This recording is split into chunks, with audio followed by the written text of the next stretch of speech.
ثنيات الوداع وجب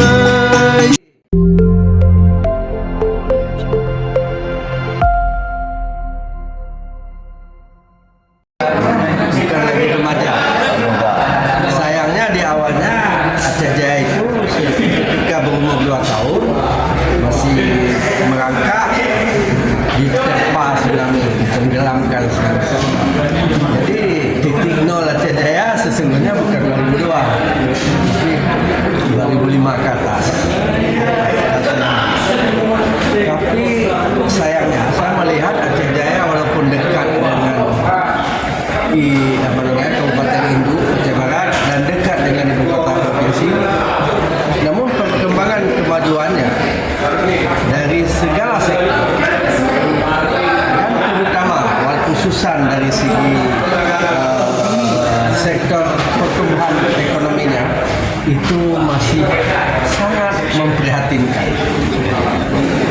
Mungkin kalau dari segi infrastruktur sudah lumayan, tapi tidak di situ saja. Jadi gambaran kemajuan itu tidak dilihat dari gedung yang mewah, dari infrastruktur saja, tapi bagaimana bisa menumbuhkan ekonomi pusat-pusat pertumbuhan ekonomi baru, apalagi yang kaitan dengan heritage lain.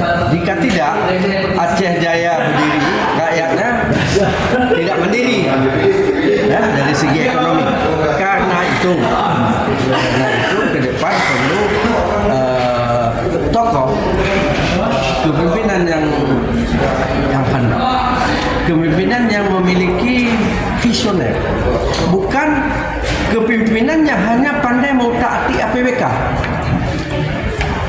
Akhir tahun kira-kira berapa persen untuk saya? Dengan sebatas itu jadi bupati, jadi kepala daerah, jadi pimpinan. Tapi yang ada visioner, yang ada misi-misi, visi yang ke depan itu bisa membangun urat nadi ekonomi, termasuk akhirnya urat nadi daripada rakyatnya juga otomatis terbangun. Ini yang tidak ada. Kemudian jangan lagi juga berpikir lokalistis hanya dari Gute sampai ke Suaulin Aceh Jaya itu, tapi harus berpikir bagaimana benar-benar Aceh Jaya bisa jaya. Saya kira sekarang Aceh Jaya hanya namanya Aceh Jaya, dia belum jaya. Bagaimana melihat sosok Akmal hari ini yang sudah mendaftarkan diri sebagai bakal calon melalui partai, dengan pilar yang dia sampai hadapi terutama terkait dengan ekonomi.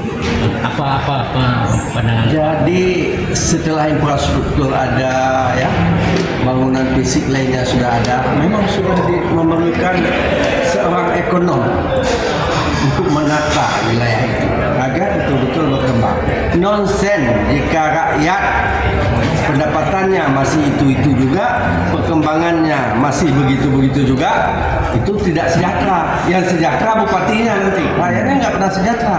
Yang kita ingin seorang ekonom itu kan dia harus berpikir dari sisi pandang ekonominya dan juga yang punya link ke atas, baik di tingkat provinsi maupun ke pusat.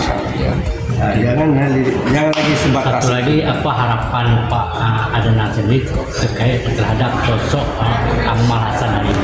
Saya kira harapannya, saya mengharap masyarakatnya, warga di sana itu harus melihat sosok yang kita inginkan, yang punya masa depan, yang bisa memikirkan Aceh Jaya. Bukan bupatinya harus cari kaya di Aceh Jaya, tapi siapa yang bisa menghidupkan Aceh Jaya? Jangan hidup di Aceh Jaya, tapi menghidupkan Aceh Jaya. Jadi rakyat yang salah pilih, lihatlah yang ada nuansa-nuansa pemikiran yang bisa maju. Oke, terima kasih. Nah, kalau Pak Ahmad sendiri melihat bagaimana sosok Pak Akmal? Saya kira satu-satunya di antara calon-calon yang diperbincangkan, yang dibicarakan selama ini, saya kira belum ada dua. Just only one.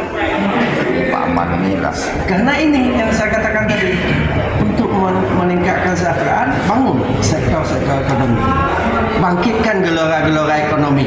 Banyak potensi di sana, tapi ibarat batang terendam, tidak diangkat untuk diolah.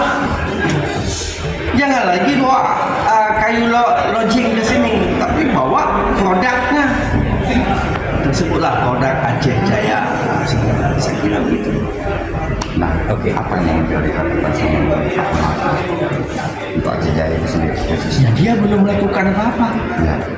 Kalau hanya sekarang ini kan masih sebatas pendekatan pengetatan, sosialisasi saja, bahwa dia menyatakan siap beramal di Aceh Jaya. Si amal siap beramal di Aceh Jaya. Begitu.